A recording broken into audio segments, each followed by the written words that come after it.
sea land, young and lovely, hard and strong. At this football club, I'm making a decision to boo the players taking the knee. So for me, there's no other explanation anymore other than they're opposing equality. Yes, you're the manager of a football club. You might say you can't control what a fan does when he comes in, but what you can do as the figurehead is condemn it in the strongest possible terms, and that's what I would like to have seen, and that's why I'm disappointed. That was Joby McAnuff, and before him you heard Gary Rowett. Trevor, you speak in this a lot.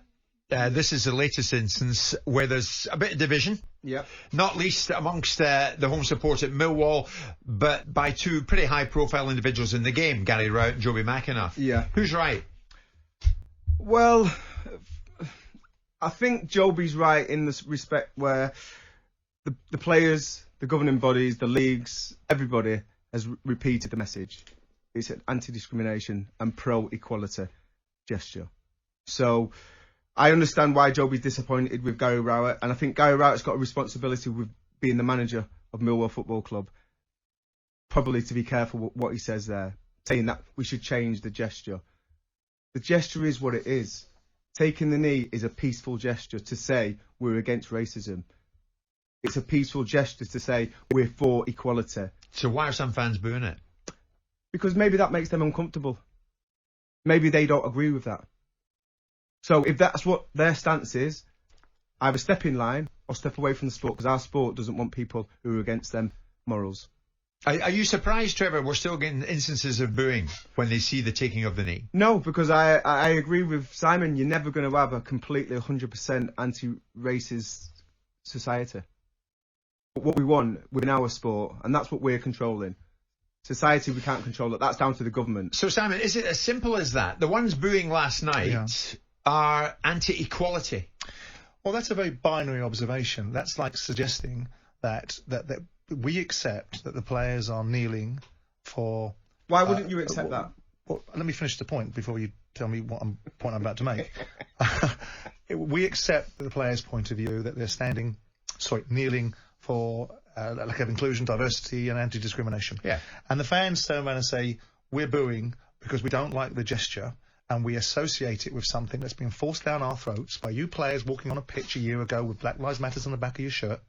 The main broadcasters of football force-feeding us a diet of Black Lives Matter daily, weekly, monthly for the majority of last season. The gesture itself, we shouldn't be in the business of gestures. Is this the fan saying this, or is this you saying this? This is me speaking on behalf of some of the thinking behind fans, and me also voicing my views on it as well. Because we're sitting in a society where a gesture has been taken, and we shouldn't be in the business of gestures, we should be in the business of actions. Because that's really what we're talking about. We're talking about the... Yeah, but gestures are powerful. Well, they are to a point. Now, if the gesture... And the argument will come soon, because it's already come from Les Ferdinand, it's come from Wilfried Zaha, this is just a gesture, and we want to see more action. So the gesture is a gateway to action, right? But let's look at this gesture, and let's evaluate it, and let's analyse it on behalf of people that don't quite like it, me included. This is not dating back to the 1960s. This is not dating back to Colin Kaepernick. This was universally adopted in 2020 as a result of the murder of George Floyd in America. It was universally adopted on the back of that. And the reasons why the taking of the knee was adopted around the George Floyd murder was because the Black Lives Matter organisation got involved, and what they stood for, and you guys didn't like it when I said the last show that we did about this, was it stood for a particular set of values, and those values were this. Against systemic racism, against institutional racism, and against police brutality. So that gesture was undeniably associated with that. Now, the players have made it clear, right? But the players don't get to tell people how the gesture is received by them. The players can tell you what they mean by it, but unfortunately for the players, the fans can receive it as they want, and it's not as binary. I'm an individual that lives in this country, and I accept that there's endemic racism in this country, but I resist the allegation that the country is institutionally, systemically, and racially unjust. And that's what, to some extent, this gesture means. And if you're a football player, and you want to rid the sport of racism, right, that's one thing. But that's not what the players are doing, Jim. Let me finish the last point. The players are lecturing society about the society we live in, not about the racism in their sport, not about opportunities in football, not about inclusion in football. They're saying to society that this society is racially unjust, is racked with discrimination, it's racked with racial abuse, and it's racked with a raft of isms that the football players think they need to tell the fans. Why do And the fans are you not let uncomfortable me with just it. buy into the fact that the players are doing it to stand for equality? Okay, why don't you let the fans, if we accept... Kaepernick was doing it before George Floyd. Kaepernick, yeah, but nobody adopted it, Jim. The only way it's been universally adopted, and the universal adaptation of it, was in 2020 after George Floyd. Nobody followed after Kaepernick besides Kaepernick. Nobody followed in 1960 in the UK about what was happening in the civil rights movement when Martin Luther King was protesting on a civil rights basis with peaceful inclusion. This was adopted on the back of George Floyd, and the message that came from the George Floyd tragedy was the message that's been imparted. And unfortunately, the players have got to take some responsibility. If you want to run on a pitch with Black Lives Matter on the back of your shirt, and you want to enable the main broadcaster of football in this country to force it down the viewer's throat that this is inextricably indexed to Black Lives Matter, you've got to accept that there's some confusion out there. So why don't you just change, if you're going to have to do a gesture, which I don't agree with, by the way, why don't you just change the gesture? Why don't you make it about a very simple, and even kick it out, agree with this, that the gesture causes division? Why don't you remove the argument and make it definitively about the point you're trying to make, rather than stand on principle and say... And do what? And stand on principle and say, we don't... No, and by the way, the argument that can put forward that none of the players are reading Marxism and none of the players are following political campaigns, we all accept that, right? But unfortunately, this gesture is inextricably indexed to Black Lives Matter. But also, it is underpinned by an allegation that people in this country find difficult to accept, that they're racially unjust. I don't think I'm racially unjust, and I think the bulk of this country isn't racially unjust. So why do I want a bunch of footballers telling me? Nobody's pointing the finger at you or anybody else. No, they're pointing it at society. And the society, players are saying and we're society, doing this to stand for equality. And the fans are saying, like, when the fans say, I'm booing because it really annoys me, people then say, like Joby McAnuff, that's racism. But why do you have to accept what the players are saying, which is we're standing for anti-racism? When the fans say we're booing it because we don't agree with the allegation, you don't accept that that's what they're saying. You can't have it both ways. You can't say... So I don't just accept why the players are doing it. Because I can't speak for one. I wouldn't want to boo myself. I don't think booing is the right answer. But not. if the fans' answer is we're not booing because we're racist, we're booing because we don't like the gesture that you're deploying, we don't like the allegation underpins, and we don't agree with you that our society is racially unjust. And if you want to confine this to football, because that's what they say, we're trying to get racism out of sport. That's exactly what we say. But That's what the players are saying. But it's not about racism they're not in trying sport, to govern. They're not trying to govern the But it's country. not about racism in sport. You're lecturing society. Where's the racism in sport? Where are we lecturing Where's society? the racism in sport? You've now got I understand you've got 10% of black managers in the Premier League. You've now got something like 8, 9, 10% black managers finding their way through. You've got representation at the highest levels in sport. You've got a blueprint in society for the cabinet to be made up of 25% of people from black and minority ethnic community. Where is this awful society that we need football players to take a knee to tell us that we're living in a racially unjust country? Right last night, Yes, Simon, he to was. say what he said, He when was. we know that the authorities here in this country are behind the taking of the gesture for the rest of the season. All the clubs have agreed and the to this. authorities in this country... The players at the clubs have agreed to this. Let me put you back a question. A lot of the clubs haven't, by the way. And what's even more condemnatory is what Megan Rapinoe and what's been said in America, and we'll get to that in a second. Get to that in a minute. But here's the thing.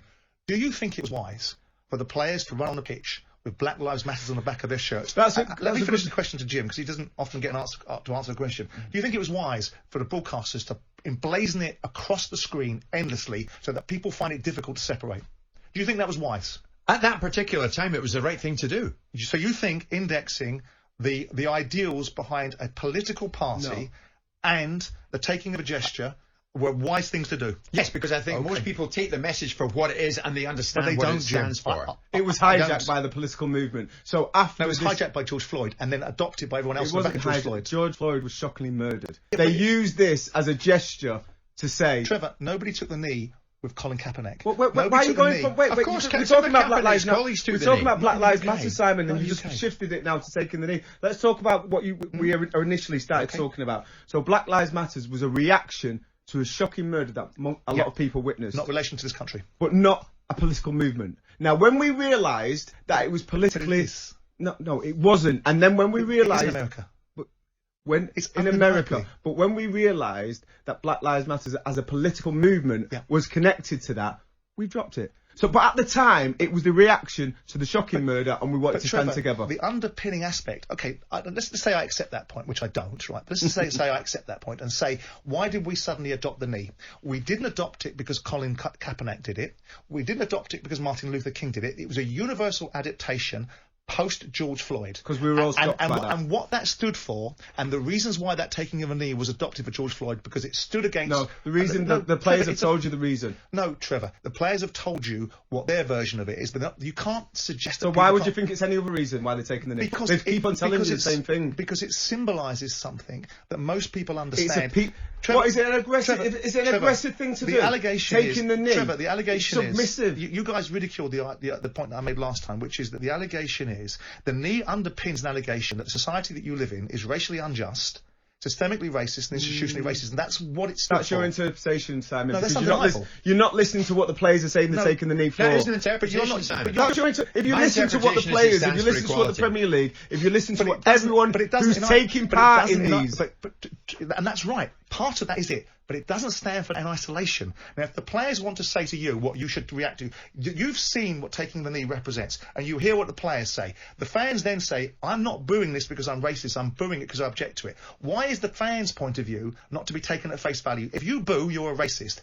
Who said that? No, but here's the thing. Simon, here's the deal. Would you not agree with the fact? Would you not agree with this, Simon? No, hang on. When Millwall fans booed last year, every newspaper, every journalist, every radio station, except me, said, hang on a second, that's racism.